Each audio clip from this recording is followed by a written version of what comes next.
to our wounds.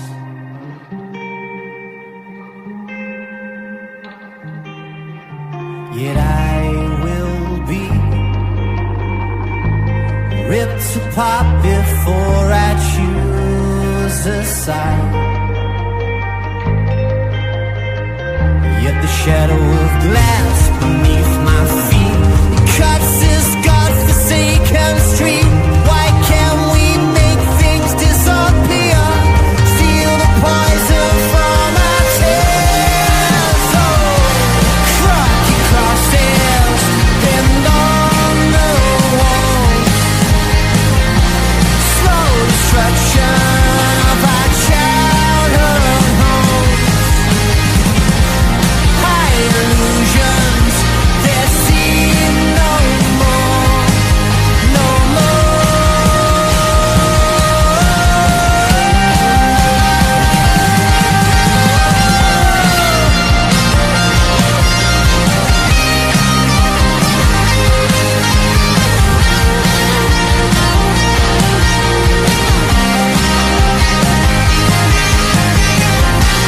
Crocky crosses pinned on the walls.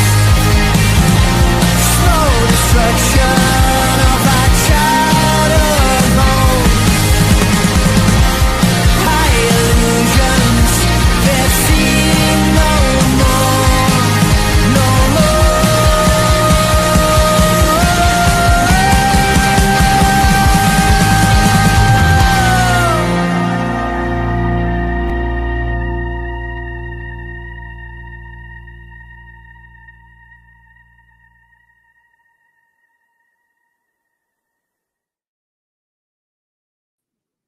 Yes, people, welcome back to another stream. Smash the likes up, guys. Smash the likes up on the way in. Make sure you guys are subscribed to the channel as well if you're new. It is a good news day, guys.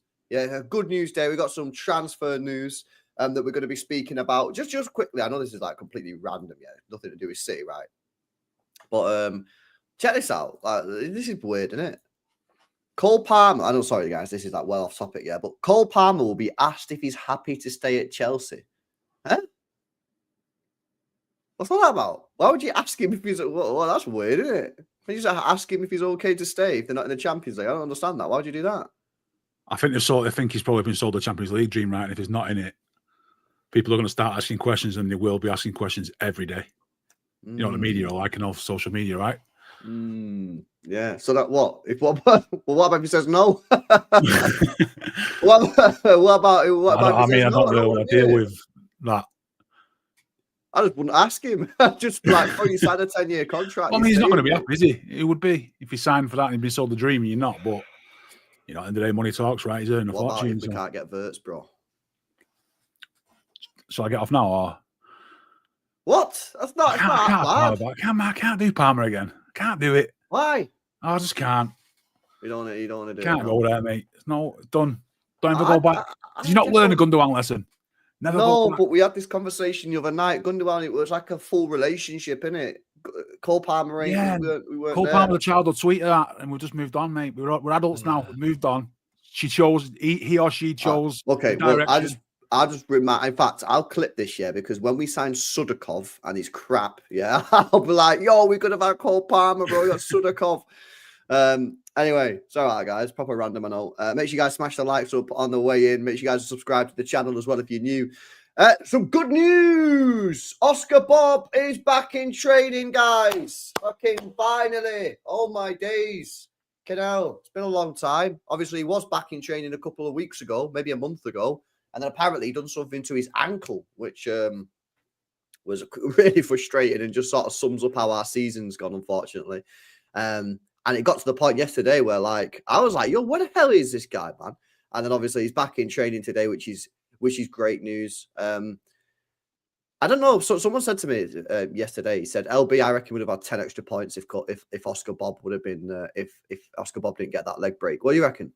You reckon we would have had like 10 extra points? I said this a few times. No, I don't think so. I don't think he would have made any difference whatsoever.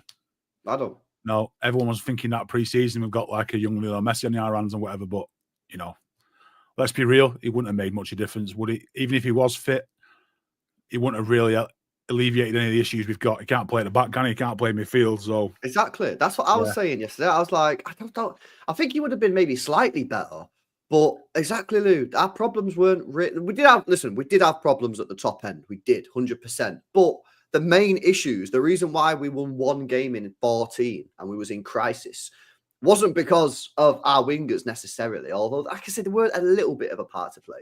It was mainly because of our midfield. I think maybe we might have had 3 extra points, maybe 4, but not 10. I don't see 10 points. Think about it, right? If he was fit, would we have seen as much of Savio as we have?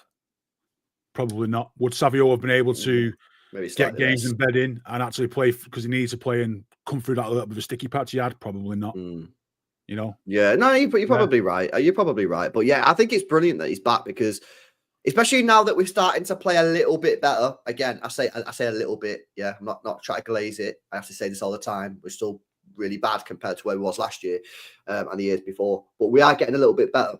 Part of me is like, I'm kind of glad. I don't know about you, Puppy, but I'm kind of glad that Oscar Bobb's missed this. Because like I feel like he was coming into the season with such high expectations because of what he did last year, what he did in pre-season. He was the best player in pre-season. And I don't think he would have changed much this year had he stayed fit, and he might have got cooked along with a lot of other people for not impacting the game. So part of me is kind of like not happy that he broke his leg, but part of me is happy that like he wasn't involved and he's coming into the team now where things are picking up slightly. Yeah, it would have been. It would have absolutely been like there would have been shit thrown at him as well. Basically, he'd have been copying for all sorts of stuff like, "Oh, Bobb was in pre-season, and look at him now; he's not a great player. You know, move on." That's just better out of it, mate. Come in, fresh start. Sadly, he's had to miss what 7 months. You know, well, he got injured. Did he play a league game or did he get injured before? So when did he get? He broke his leg in training, didn't he? Yeah. Fucking hell, man. This season's been a disaster, man. What is it? All these injuries are. I can't believe it, mate. You know what's mad, right? We actually have been cursed this year, right? The one player that we could not afford to get injured got the worst possible injury out of all the injuries. Yeah. And our best player in pre-season, who was Oscar Bobb, broke his freaking leg. Yeah. Well, I mean, let's be honest. We've always had injuries to some of our best players. Bruyne has been copying for it every now and then. You know what I mean? We've always had that. Defenders are always out. So I guess the idea is you kind of have to suck it up as a squad and get on with it. But, you know, like I say, we couldn't. We all knew something was going to happen to Rodri. We were knackered and it happened. You know, Bobb, realistically, as much as he had a pre-season, you would never have expected him to be the starting all the games anyway with what we signed and what we had. You know, so but he would have started the Premier League season. He would have done, yeah. Well, not number one, but he would have started. He probably would have been in there. He probably would have been asking up for a start. It was our best player pre-season. Yeah, yeah, it would have been. Funny enough, it would have been him and Grealish. Yeah, that's what I mean. It would have been him and Grealish. Nobody wants to hear that, do they? But no one wants to hear it. But them two in pre-season were very good. Grealish was very good. You know what I mean? And before anyone says, I'd sell Grealish in the summer, I ain't trying to glaze. I'm saying he was him, Haaland and Bobb were our 3 best players in pre-season. Yeah. Bobb snapped his leg and then fucking Grealish got injured as well. And that was, as soon as Grealish got that first injury, done. His season was basically over. Yeah, because he was doing all right. If he hadn't got injured, Grealish, he would have probably been our go-to left-hand side attacker, wouldn't he? He would have been. Based off that, yeah. So and then, you know, because he seemed up for it. Obviously, he got rejected by Southgate in the summer, didn't he? Then he done all this mad stuff on social media showing us that he was doing 5K runs every day, going in the sauna every day, blah, blah, blah, blah, blah. And I backed it. I was like, oh, go on, lad. You know what I mean? I backed the City players. He's kind of fighting back, right? He was fighting back. And then he comes back to pre-season. He's one of our best players. Like I say, he was top 3 players in pre-season. I'm thinking, you know what? Come on, man. Let's have it this year, yeah? Prove everyone wrong. And then he gets injured. Done. Yeah. Because I don't see how you can come back from that. Because he was basically going into this season, off of the back of not necessarily like revenge, but there must be a word for it. You know what I mean? Redemption. Like it's a redemption arc. Redemption arc. And then it just got cut. And then by the time he's back, Savio's there, Doku's there. And he kind of got like a new one. It's like that Real Madrid game where he started out of nowhere. I was thinking, oh, is he back now? Is he back? Is this a new Grealish? Played well. 18 minutes or something. Yeah, played well. And then bang, injured. So, yeah, that's the problem with that guy. I mean, obviously, some people say there's more than that problems, you know what I mean? And there probably is, but the problem is that he can't stay fit. But yeah, on Oscar Bobb, man, listen, I'm looking forward to see how this guy comes back into the side. You're obviously going to have to be really patient with him, guys. Like, he's coming into the side in the middle of the season where all our players are, you know, match fit. You know what I mean? The ones that are obviously are actually fit, they're match fit. They're playing against players who are also match fit, and he's coming into the side completely not match fit. You know what I mean? He's not had a preseason because he's been injured. So yeah, I think we're going to be really slow to bring him in. You know, 10 minutes off the bench, 15, 20 minutes. That I would be amazed even if he started the game against Plymouth. I don't think you'll see anything for like 2-3 weeks yet.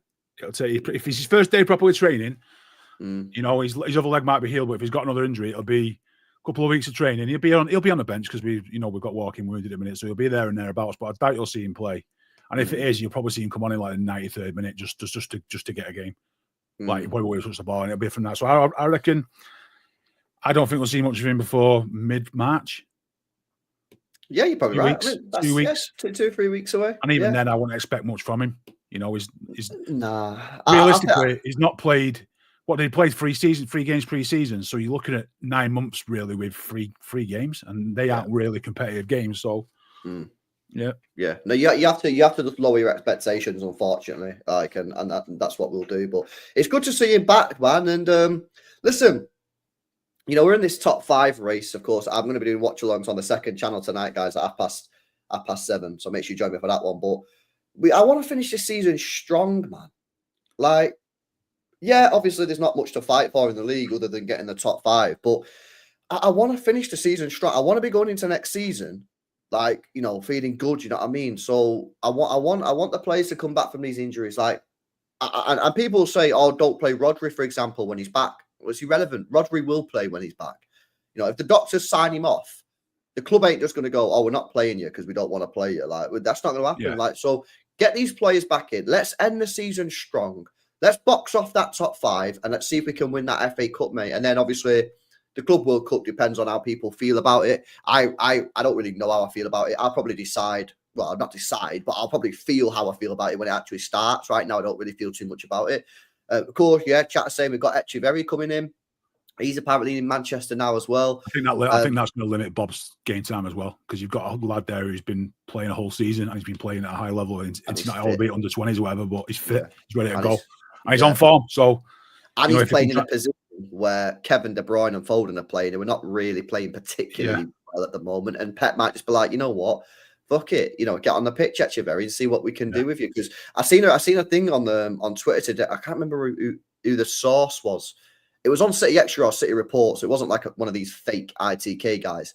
But someone's saying that apparently Pep is like unsure on Echeverri, and he is going to play him now to the end of the season in like little games. Maybe not starting him necessarily, but he will be bringing him on for 20, 30 minutes to test him out, to work out whether he can stay with the squad, because he doesn't know. But he's not like, nah, he's not good enough.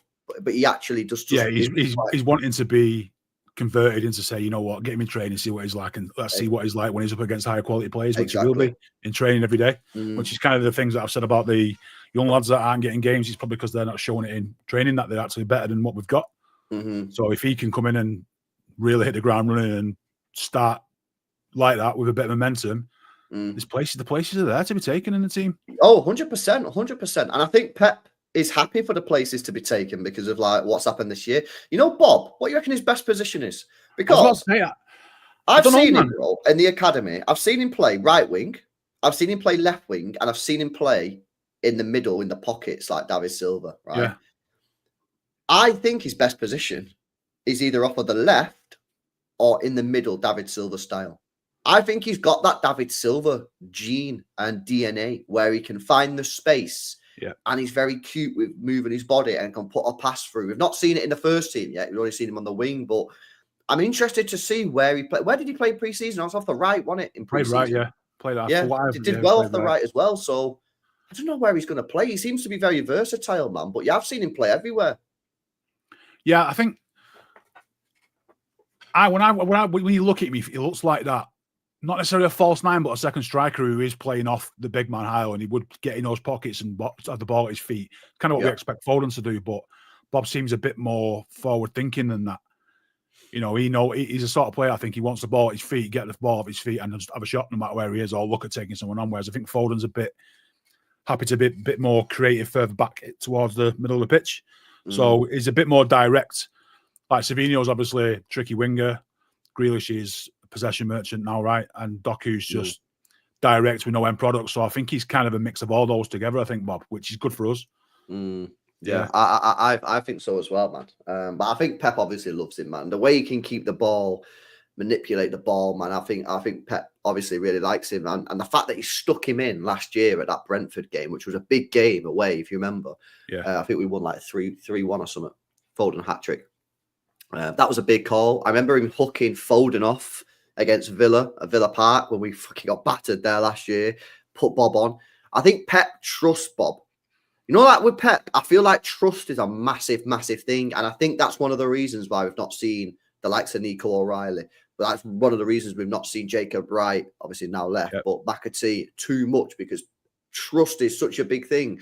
I think with Bobb, it's like kind really of with McAtee, he's starting to do that with McAtee a bit more now. Whereas McAtee get 2-3 minutes. Now he's sort of chucking him in for De Bruyne after 70 and Foden for 65. You know what I mean? He's kind of getting where Bobb was, where Bobb would be like, "Well, I'll start you now, mate. You ready? I'll just go. I believe in you." And I think that trust is hard to earn, and when you've got it, you know, Pep will throw you in. He will say, "Go for it, mate." You know, like, let's be honest, you check that game against Newcastle where he come on and scored that winner.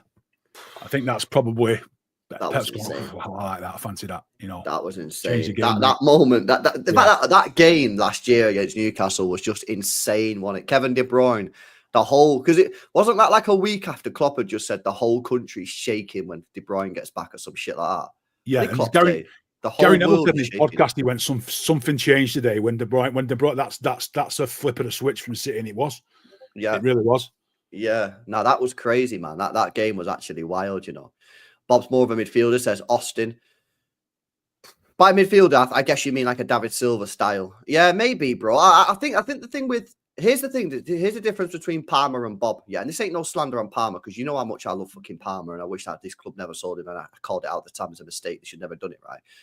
But Palmer, for me, can only really play in maybe two positions, right? Which is right wing or a sort of like a right 10. I don't really think he's an 8, right 10, yeah?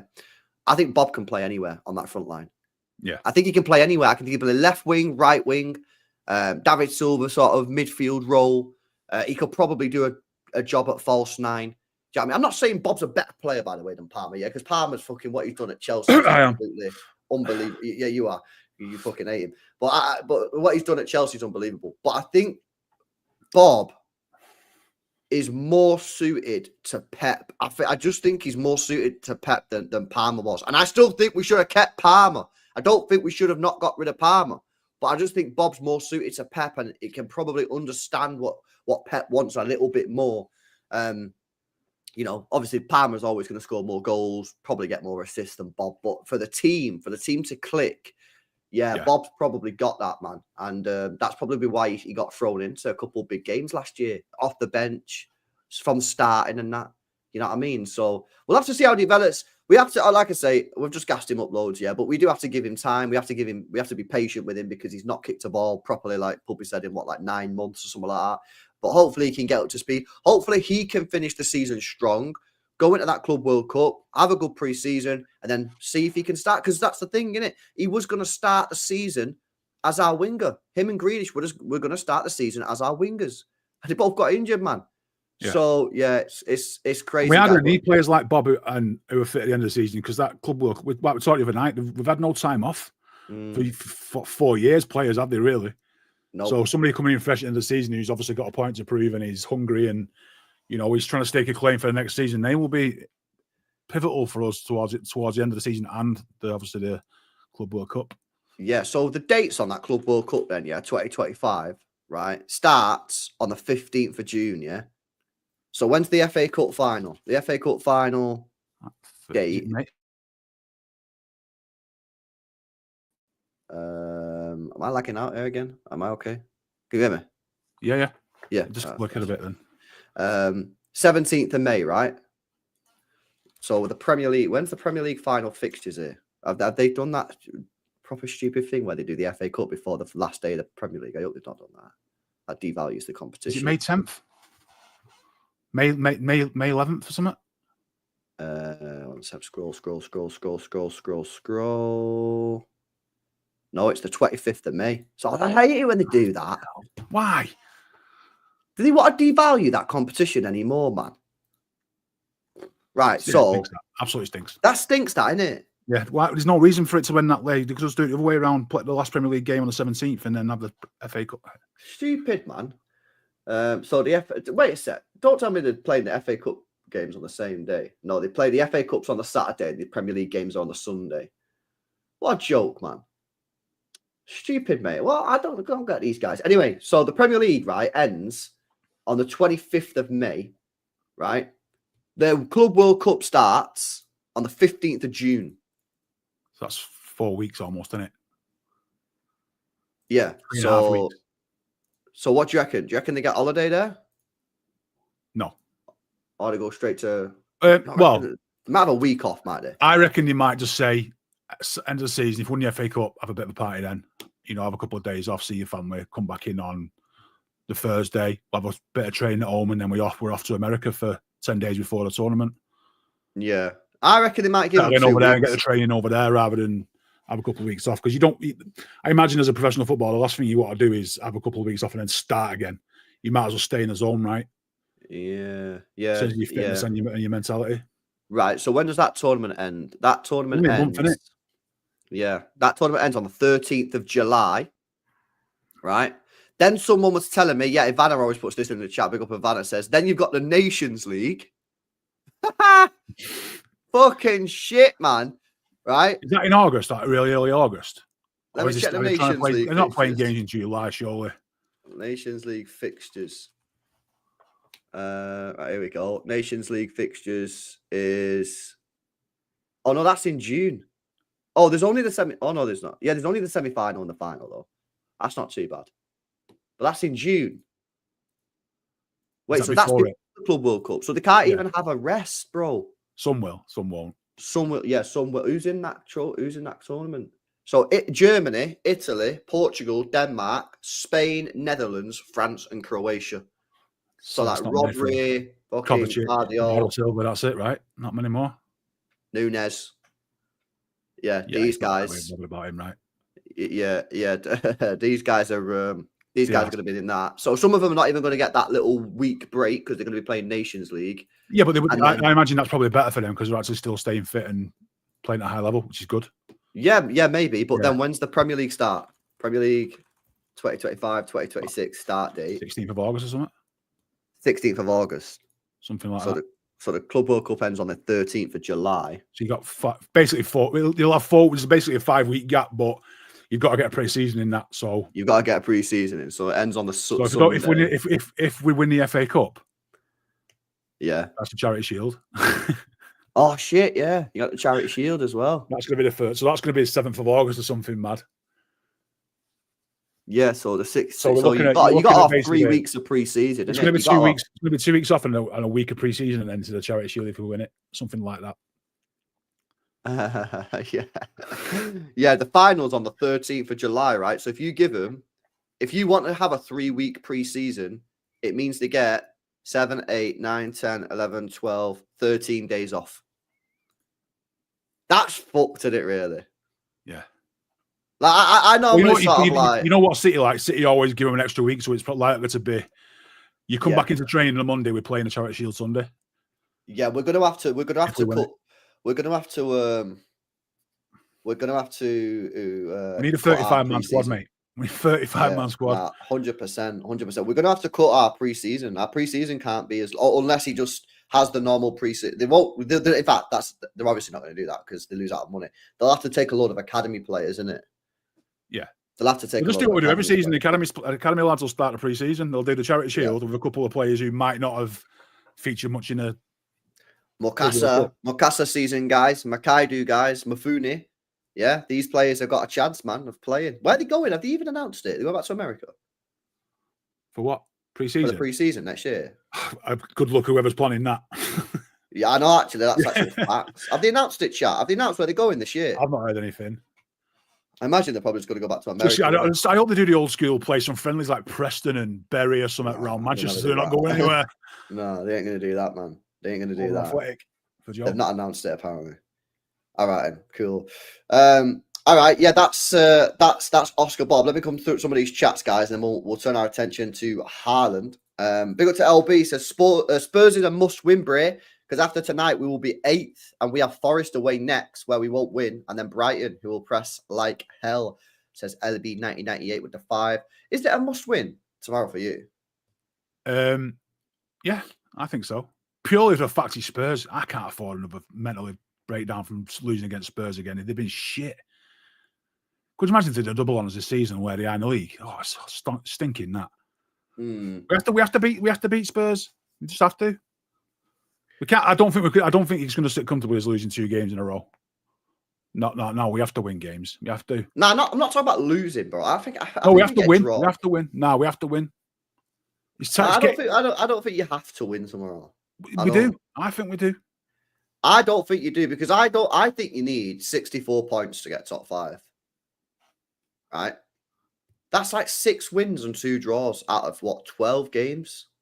But a win tomorrow means that it's less points to worry about down the road. Did you 100%. Want to do what we're doing in the Champions League and having to scrape through in the last game of the season? Now we need to get there. But right, Pulpit. We also play Southampton. That should be a win. Probably a draw. No, we play Southampton. We play Leicester. We play Wolves. We've still played we get Palace, 3 points out of them 3. Everton, Fulham. Everton on form. Fulham are chasing down our position. So we need the wins now, man. I want to bury Spurs. I want to win. I want to win. The thing is, right, for the term must win tells me that if we don't win the game, you think we're not getting top 5. And I just don't think that's the case. No, I don't think it's as serious as that. I think at this point, think we get a point tomorrow. We need to win games. We need the wins because the wins mount up, and then we need the form. Yeah. No, I hear it, man. We've got demons, man. We've got demons in our squad. We need to put the demons to bed. Yeah, no, we do have demons. Big up to you, LB, bro. Big up to Latchit as well. Says, what do you think, LB? Can we finish in the top 4? Yeah, bro, I think we will finish on the top 4. Easy. I don't even think it's going to be tricky, bro. I think we'll get third. Man. I think we'll finish 3rd. Yeah, I think we'll do it, man. 3rd. Regardless of what happens tomorrow night. I just don't think the teams around us are very good either. You know what I mean? And we're slowly getting better and better. You know what I mean? And I think we'll beat Southampton and Leicester and these teams, man. All them teams that are in that 3rd, 4th, 5th, down to 7th and 8th, they're not winning every game now to the season. They'll drop points and playing each other as well. So we're in that thing where there's a lot of 6-pointers every week in that. Yeah. Newcastle play Liverpool tomorrow. Do you know what I mean? That's a big game. Yeah, they can't all keep winning. The Forest play Arsenal. The Forest play Arsenal tomorrow. I think they do, don't they? I'm sure they do. I'm sure Forest play Arsenal tomorrow as well. I'm sure they do. Let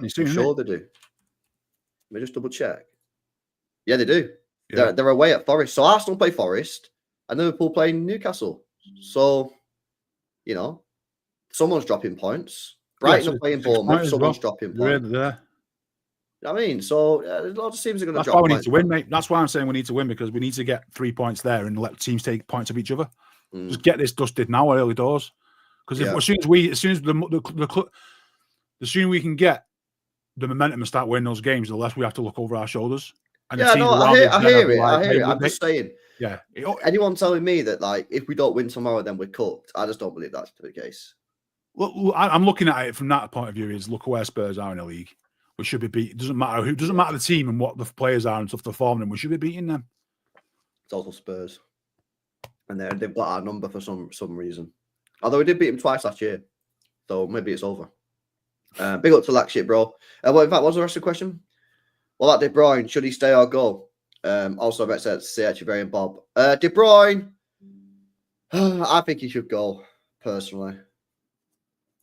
This is the topic in it of conversation with City fans at the moment. I've seen it all over social media. I've seen it all over Twitter, YouTube comments. I think he should go. I just don't think he can run enough, and it's only going to get worse. He ain't going to miraculously get better. I don't know. What are you saying, Pulpy? I think we just need to do the right thing by him, and if that's, I think he will personally will say enough's enough. I don't think he's going to want to play 7 games next. Do you really want to see Kevin De Bruyne just play 7 games and make 12 substitute Well, that's the appearances? report that came out yesterday that he's happy to do that. Yeah, but is he? You know what I mean? Well, I don't know. I don't know. Listen, let's be honest. It's not about the money. If he was to walk away tomorrow, if he was to come out tomorrow and say he's done it in the season, thanks, I'm going, then we know it's happening and he can get a send off and the drama's gone and we're going to have a clean break. I think that's what we need. I think he deserves that, to be going out as our best player and not to be a week before the season ends to say I'm done. You know what I mean? Let's know now. And there's no harm in that. Yeah. No, I'd probably let him go like shit, bro, to be honest, and go and I think he had a chance to prove his fitness, and could he, from like December when he come back and that, can he play the next 3 months and play 7 out of 10 games and impact games? He's not played the games. He's not impacting games. You know what I mean? It's not like we've got anything to hang on to there. His form's bad. He can't run. He's not. Some of his passing's been shit. He's just not the player he was. Now, if that's down to his fitness and stuff, and he might get better towards the end of the season and things might change, then I'm all for that. If he comes out, I'm down to change my mind as well. But at this moment in time, no. The balance of probability looks like it is probably the end, and all good things come to an end, right? Yeah, I think as well, right? Yeah, I hear this right. Keep him and do like a Modric thing, and I hear it. Modric is playing in an absolute dead league. There's only 2. He can play against Real Valladolid at home and absolutely take the piss because they can't keep up with him.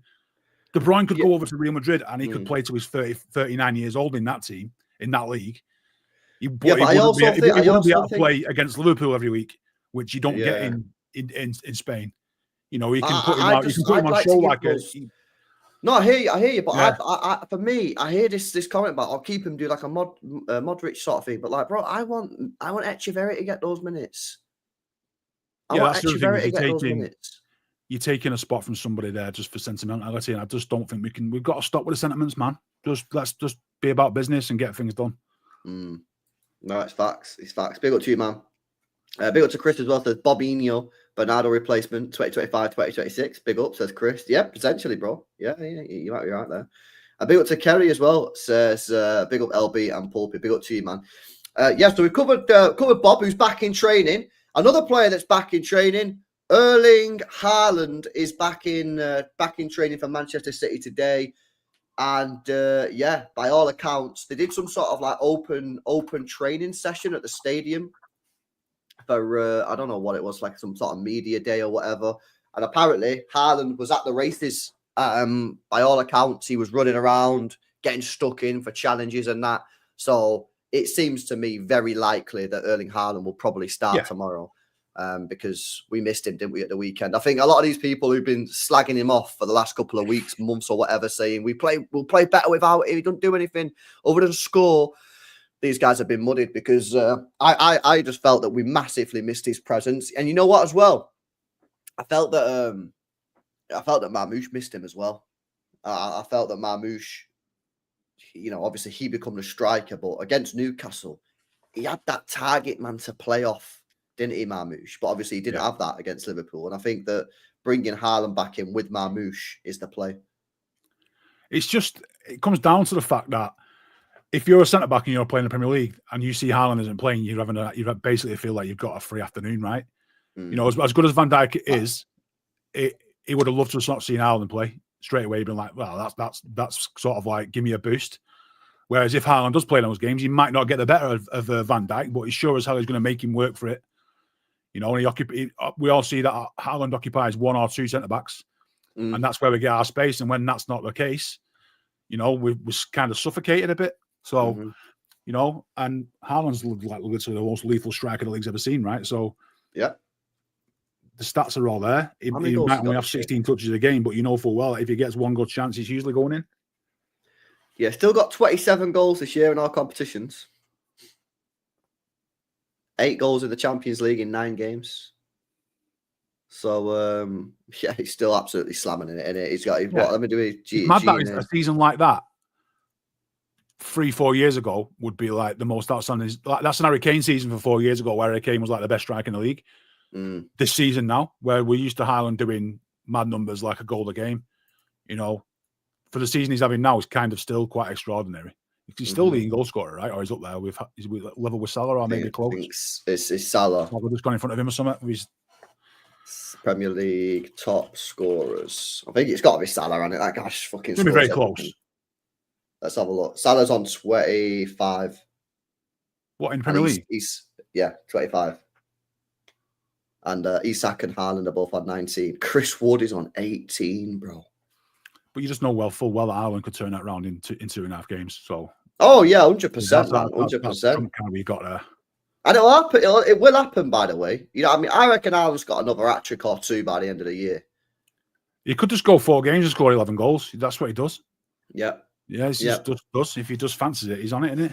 Exactly. And as well, as you start getting towards the end of the season, you play a couple of teams that might be on the beaches, you know what I mean, mid-table, they ain't got nothing to play for, they ain't really working as hard or whatever, and City are like, yo, we need to go get this top 5 secure, so we're playing well, we're coming into form. All of a sudden, yeah, he could defo bag a few. And for the flip side, for someone like Salah, when the league's basically done, it's not done yet, but it is basically done. In a couple of weeks, when it is legit done, he might then take his foot off the gas, and they might start prioritising Champions League as well. Yeah, because they're still in that, isn't it? You know, if they won the double, bro, imagine Slot winning a double in the first year. That'd actually be fucking. They can shout it from the rooftops as much as they want, but by anything that he achieves this year is just burying Klopp's achievements, right? I mean, that's the thing, isn't it? That's the sort of like, that's the saltiness coming out of me, which I always say that, Pauls. I always say that, listen, if Slot wins the Premier League this year, which he obviously will, I'll be saying, oh, so why didn't Klopp do it last year? Where did Klopp go wrong if Slot can come in and just walk it? Yeah. You know what you're going to hear soon? You're going to hear Slot's better than Pep. You're going to hear that soon. There's probably some people out there now probably tweeting it. Yeah. Probably is. Yeah. 100%. Big up to Phil, by the way. It says, in Argentina, seeing what's happened between their idol, Julian Alvarez and Guardiola, they wonder how long Echeverri will last before Pep, because they also want to have him. Yeah, they want him. They wanted him before we got him. And by all accounts, the deal between Barcelona and River Plate fell through, and that's why we stepped in. But remember, the difference between Alvarez and Echeverri is that Alvarez was playing out of position because he couldn't play striker because Haaland was playing striker. So we played him in midfield, and obviously he didn't want to play midfield. That's why he left. Echeverri ain't going to play striker. Echeverri's going to play in the midfield, unless, which I do have a bit of a fear, unless Echeverri just gets stuck out on the wing. I do have a bit of a fear that Pep's just going to get Echeverri and stick him on the wing, which I'll be gutted about. But it's likely. It's very rarely you get, look, the precedent's there. A young kid comes into the team, they play where Pep tells them they're going to play. You know, Foden played left back on his debut, right?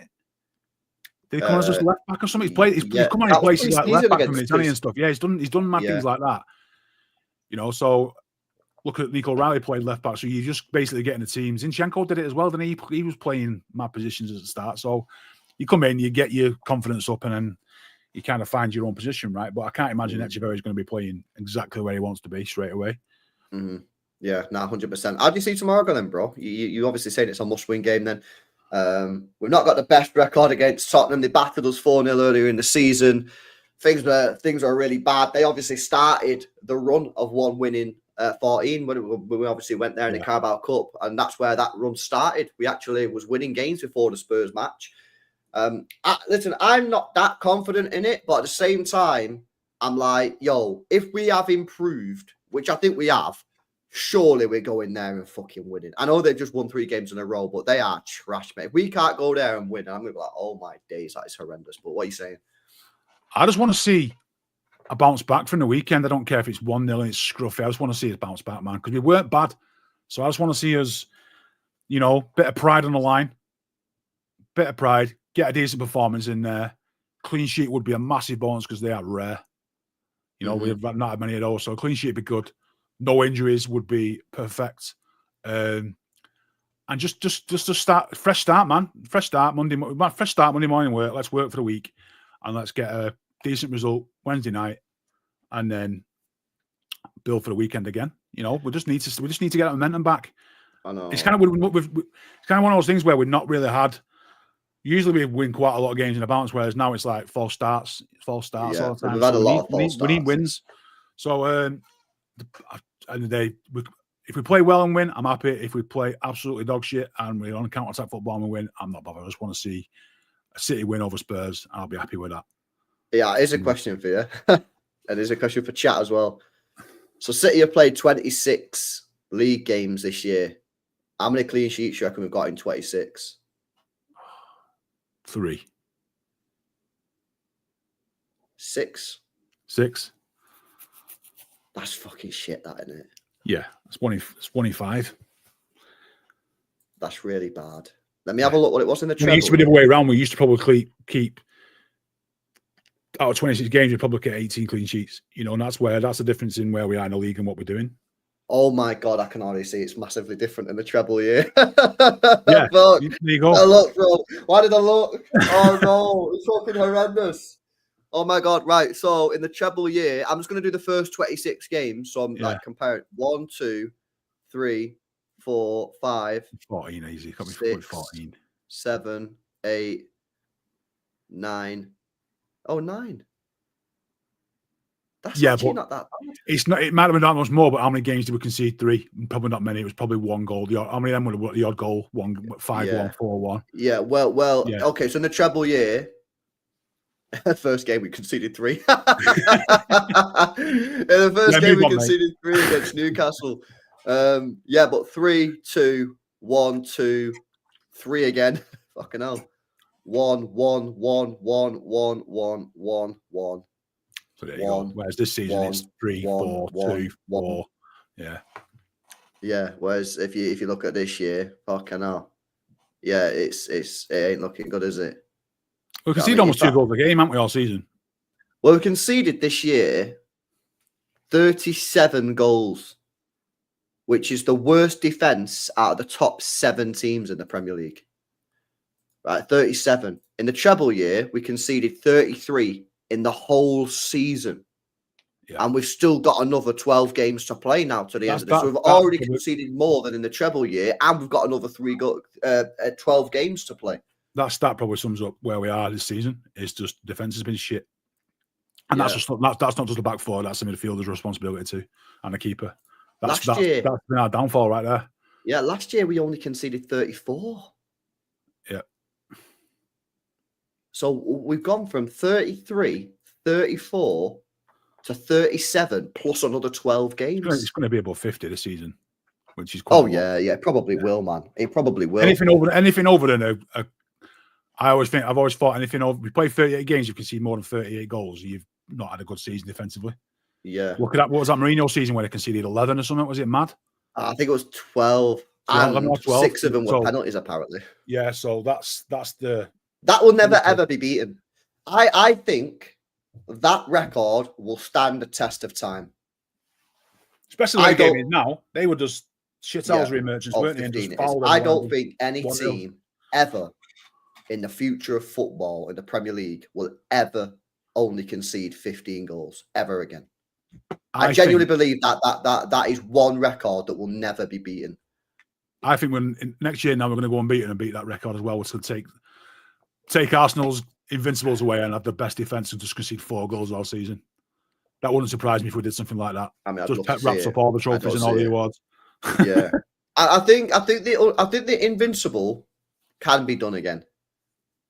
I think it can because you've had a couple of teams do one. I think Liverpool have only lost 1 this year. They did it a couple of years ago. I think that can be done again. I think 100 points is extremely difficult. I think that's harder to do than Invincibles because you have to win more football matches. You've got to win 33 games, which is mad out of 30. Which is harder than going undefeated because undefeated, when the game game kicks off, you're already achieving your goal, right? But yeah, the Chelsea record of 15 goals, nah, I don't see anyone ever beating that. I'm sorry, I just don't. It's going to be difficult, isn't it? Don't see it, man. You just need a lot of luck. And with VAR as well, open nowadays as well. Do you know what I mean? Because like you might get away with something, you know what I mean? Whereas people tell us Van Dijk's one of the best defenders ever, and is that shit happening 15, 20 years ago? And it's oh God, get out of town. Yeah. So what are you saying then tomorrow? You reckon we'll win? I reckon we'll win. If you want to score from me or something like that, I think probably. Don't give me a clean sheet. 2-0. Why are you saying clean sheet for? I've just give you the stats. We've change, kept mate. 6 clean sheets all season. 3-0 down, we win 4-3. Oh, God. No, 2-0. You know, I'm you know what? If it's Diaz and Kusanov, if they're in that with I hope Guardiola, it is. yeah, I and hope it is. maybe Ake, if we can get that back 4, I think we're sound there. I don't think we're going to What, see so much. you're playing Huzanov right back? Yeah, I think he will. I don't see that. I think he will. I think he will. If it means showing up, I think he will. I think he might stick Nunes back in there. I think he might stick Nunes back at right back. I think he might drop Ake because remember he's got to be careful with Ake and Diaz because of all the injuries in it, and Stones is chalked, Akanji's chalked. So I think he's going to be I don't think he's going to want to play Ake and Diaz in the same starting 11. Yeah, but we've got Plymouth on Saturday, so it's not the end of the world. I don't think he'll want to risk it. I think you know what Pep's like. You prioritise the next game. You don't think about the future. It'll be like, right, what's the best available squad I've got for this game? And if that is that, then I'll play it and then worry about the next game after that.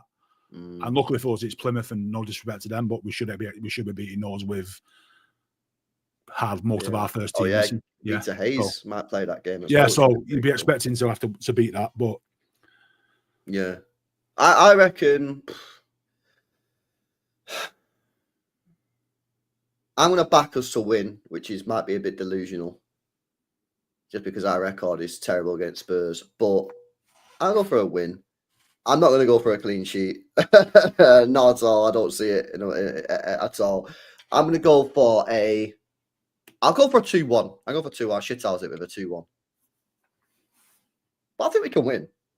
I just think we should win. You know, we should win. We should be beating Spurs, man. 100%. You know, if we play like we did against Newcastle, or even maybe Madrid first leg for first 60 minutes or so. We didn't. If we go into the game and if we was to take the same performance we played against Liverpool into that game against Spurs, we win comfortably. We probably would win, yeah. Because we can match that sort of output in terms of running about and keeping possession and being solid, a bit more solid, then I think we can do that.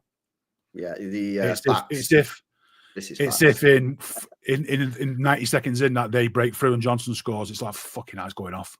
I'm turning it off, man.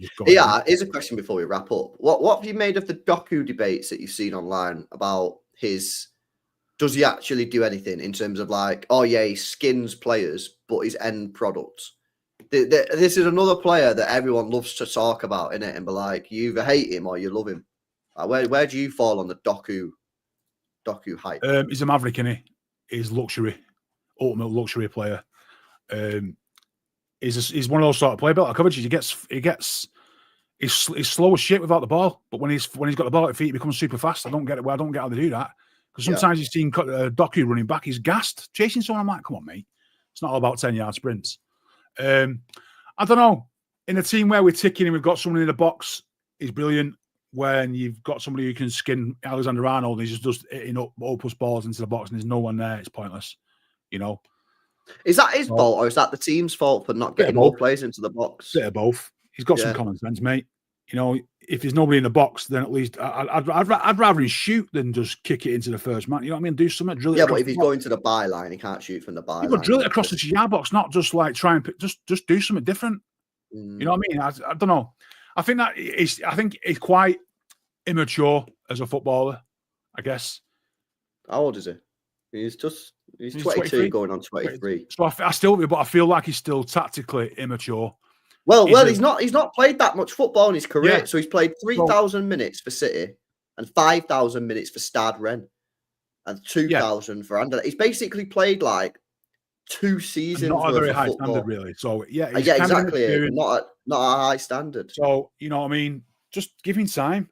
Give him time. If he can put another 30% of his end product, and there's somebody like Haaland in there, you know, and let's be honest, Haaland's probably quite responsible for some of the shit as well, because he just stands at the back post waiting to decide. Well, I've said this for fucking 2 years. He needs to watch things like Gary Lineker now and Shearer, get to that near post, mate, and just no, not him. Why is the coach not doing it? If I can see it, you can see it. Everybody in the chat can see it. That Doku, when he crosses the ball, it always goes near post. How many times have you seen Doku beat a man on the left and clip the ball into the back? He's not going to do that. He's not going to clip the ball into the back post on his weak foot. It's always drills it low or just puts the ball into the box, and Haaland's always at the back post. Why is he always at the back post? Why isn't a coach saying to Haaland, when there's a reason, by the way, that Jeremy Doku has only got 1 assist for Haaland in 2 years? It's because he doesn't get the ball to him. But I'd argue that's more a Haaland situation than Doku. Doku ain't going to be going to the byline on his weak foot, his left foot, and trying to clip the ball to the back post. It ain't going to happen, mate. So Haaland has to be getting to the near post, and I don't understand why we variety. coaching that variety, don't we? We need that variety. It probably is. I just don't know. I guess is he more of a threat doing what he's doing, Haaland, and hanging around at the back post and trying to get across the keeper? Is he more? Not. He's got 1 assist. Yeah. So in that regard, I think Doku's just end product's got to improve. We all know that's got to happen. If it doesn't, then I'm afraid that probably is the end. You know, if we don't see a change in 18 months of him improving that, then I just think he's just one along the conveyor belt and we'll find someone else. Yeah, I think you've got to give him next year. Obviously, this year's been a write-off because of his injuries. He's only played 1,200 minutes, which is no minutes at all. I think everyone gets a pass this year in terms of form and stuff. You know, it's been a shit season for everyone. I don't think I'm holding anyone. Just right, bottom drawer it. Yeah, no grudges. We've all shit last year, apart from Gundogan, who's probably writing on the wall there. The rest of yous, I don't ever see that again. I'll let bygones be bygones, and if you carry on the same as you did last year, then you're done. You know. Yeah. One thing that I would say is I do think the output thing is a little bit overstated, right? Last year he got 7 goals and 8 assists in 2,200 minutes, which is decent, right? This year, in 1,200 minutes, he's got 6 goals and 7 assists. That's for the that's a spreadsheet merchants, isn't it? That love that sort of stuff. No, I know it is, but like people say, if you actually watch the games and it's the eye test, and you're thinking, look, he might not have got, but it's the amount of stuff he stretches defenses. He does stuff. Is he more than just looking at stats and thinking how he's done stuff? It's how he plays. It's what sort of threat he is, you know, and the directness behind the back for the defenders and stuff. That not many teams have that, so we're lucky we do. It's just, I guess, it's another string to our bow, right? Yeah, I hear it, man. All right, let me do the super chats and then we'll go and do these watch-alongs, lads. Top 4 race, watch-alongs, buddy. How we fallen, lads, but it is what it is. We would be there. Big up to MCFC, man. Says, big up, Brace. LB, did you see that report of Richie, Cambiasso, Diamande and Wirtz? Do you believe the Diamande and Richie part? Shout out to you, bro. I did see the report, yeah. Richie, it wouldn't surprise me if we went for him as our all-rounder if Gonzalez is going to be Pep's number 1 guy next year with Rodri, because then we need an all-rounder. And well, what I've watched of Richie, I actually kind of like him. I just didn't want him as my number 1 starter. So we'll have to see on that one. Cambiasso, we all know about him. Diamande, potentially, yeah, we do need another defender. So he might obviously be the one. And obviously, I think he plays in Portugal, right? So obviously, Vian will know about him. And Wirtz, obviously, yeah, we need him. So yeah, do I believe it? It could be true. Yeah, I definitely believe it could be true. He also says, so to me, it's crazy how fans have discourse on Doku but completely ignore Foden's performances this season. I don't know why people are scared to criticise any of the favourites, because happy clappers would say you're plastic, says MCFC. Well, listen, bro, Foden's been poor. This is the thing. They've all been poor. But certain players people like to speak about. So I'll do my streams, MCSV, and I'll see people constantly, the same people speak about Foden, and someone else speak about Doku, and I'll see the same people in chat, and you know you are, chat, you know you are, and the same person every game is saying, call this guy out, and someone will be calling out Doku, and it's the same thing, someone will be calling out Foden, it's the same thing, someone it's Haaland, someone it's Diaz, everyone just has their agendas against these players for some reason. I don't particularly know why, but yeah, I guess it's who shouts the loudest, isn't it, really? You got to leave your agendas at the door, man. Just go into the game and just, because like Luca Lewis is a good example. Yeah, he's been poor this year. We all know that. He had one decent game, and everyone's like, "Oh, he played well. Credit where it's due." And within 5 minutes, the next game, they're all over him again. Yeah, you know what I mean. So it's just like you've got to put things into perspective. And obviously, if you take social media out of that and listen, idiots on social media just echo shit, don't they? You end up in an echo chamber, you're going to see and hear the same shit. So just don't take things too seriously on that.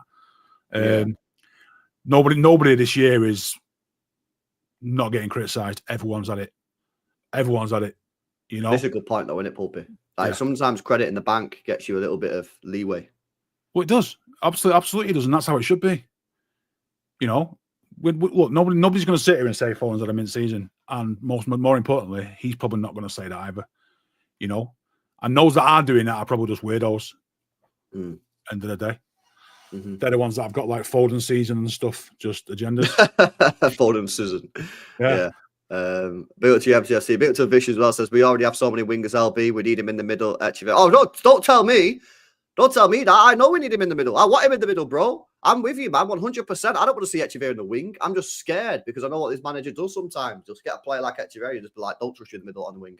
He prepared for Inverts to sign and play at left wing. Yeah, exactly. He'll spend 150 million on Verts. He'll stick him on the left wing, bro. Trust me, man. Yeah, we all know what he's like, Pep, sometimes, bro. But yeah, I'm with you, mate. 100%. Big up to you. And big up to Tyrese as well. Says, bro, Aguero would suit Doku SM. Doku SM near post runs. I don't know what I mean. Oh, Doku would suit. Oh, Aguero would suit Doku's near post runs. He would. It would, absolutely. It would. Aguero would cook with Doku. 100%. 100% he'd cook. An ex-City striker, I think, would absolutely suit Doku down to the ground. Paul Dickoff. He was an absolute fiend at scoring near post. Just the same goal every time. Near post, flick it and goal every time. Get across your front man. Telling you. No, it's facts, man. Yeah, these guys who can just. I think that is the issue. Doku does not suit Haaland. He's not the sort of guy. said this, and so you know what's fucking hilarious? I said it, and then that game, Doku got an assist for Haaland, and then some guy was in the chat said, "You said Doku doesn't suit Haaland." I was like, "You do realize that's his first ever assist for him?" Like, bro, what we doing here? Yeah, the sun shines on our dog's ass someday, mate. You sometimes get things right if you're throwing off shit from sticks, right? Yeah. Exactly, bro. That's the facts, man. That's the facts. Right, big up to you guys, man. Make sure you guys drop a like and make sure you guys are subscribed. We're going over to the second channel, More LB, guys. We've got watch-alongs to do. It is the top 4 race. Plenty of teams involved tonight. I'll redirect you over. So shout out to you guys. Make sure you smash a like. Make sure you guys are subscribed. Shout out Pulpy as well. Spam him on Twitter at Pulpy. And yeah, I'll see you on the second channel. We'll go live straight away. See you in a bit.